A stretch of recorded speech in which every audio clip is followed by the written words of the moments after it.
বাবা মায়ের বাসায় যেয়েও কেন নিজেকে রান্না করা লাগলো সেটাই আমি আপনাদের সাথে আজকে শেয়ার করব। আপনারা সবাই জানেন যে আমার বড় ভাইয়ার মেয়ের বাবু হয়েছে আর ওরা এখনও ক্লিনিকেই আছে। আমাদের বাসায় যেহেতু অনেক মানুষ তাই আমি অনেকগুলো মাংস একসাথে রান্না করছিলাম। আর মাটির চুলার সব কিছুই তো রান্না অনেক মজার হয়, তাই না? আমরা তো গ্যাসে রান্না করি, কিন্তু মাটির চুলায় যে স্বাদটা আসে গ্যাসের চুলাতে ওই রকম স্বাদ হয় না। এখন আমি কড়াইতে মাংসের সবগুলো মশলা একসাথে দিয়ে ভালো করে কষিয়ে নিচ্ছি। আর মশলা যত ভালো কষানো হবে মাংসের টেস্টও তত ভালো আসবে। আর এখন আমি মাংসগুলো সব দিয়ে দিব আর দিয়ে ভালো করে কষিয়ে নিতে হবে। সব মাংসগুলো দেওয়া হয়ে গেলে ভালো করে নাড়াচাড়া করে নিতে হবে। আর এই রান্না করছি আর আমি চিন্তা করছি যে কখন আসবে। আজকেই আসার কথা আমাদের ছোট্ট বাবুটার, একটু পরেই চলে আসবে।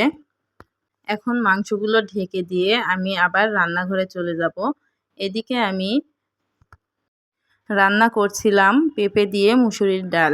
আর এই রান্নাটাই রসুন পেঁয়াজ আর কাঁচা জিরে দিয়ে বাগার দিলে অসাধারণ লাগে খেতে। আপনারা কে কী বলেন আমি জানি না, কেউ ফোড়ন বলেন, কেউ বাগার বলেন, আমরা বাগার বলি। আর এদিকে আমি একটু ঘন্ট করে নিচ্ছিলাম এটা বাগার দেওয়ার জন্য। ওইদিকে আমাদের বাবু চলে এসেছে, তাই আমি আবার রান্না করতে করতে দেখতে চলে এসেছি। আর এই যে আমাদের ছোট বাবুটা, আপনারা সবাই আমাদের বাবুর জন্য দোয়া করবেন। আবার রান্নাঘরে চলে এসেছি। ফোড়নটা দিয়ে আমি আবারও মাটির রান্নাঘরে চলে যাব। এই যে রান্না প্রায় শেষের দিকে। আমি এখন ঝোলের পানি দিয়ে কিছু আলু দিয়ে দেব। আর আলুগুলো আমার আগে থেকে একটু ভাজা ছিল, এই জন্য আমি এখন দিয়েছি। রান্নাটা মাটির চুলায় করছিলাম তাই অনেক সুন্দর কালার এসেছিল। এই যে দেখেন রান্না হওয়ার পর কত সুন্দর দেখা যাচ্ছে।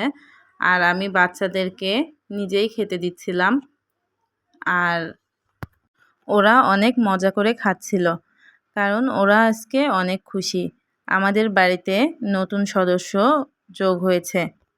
আজকের ভিডিওটা এই পর্যন্তই। আপনারা সবাই ভালো থাকবেন, সুস্থ থাকবেন, আমাদের জন্য দোয়া করবেন। আল্লাহ হাফেজ।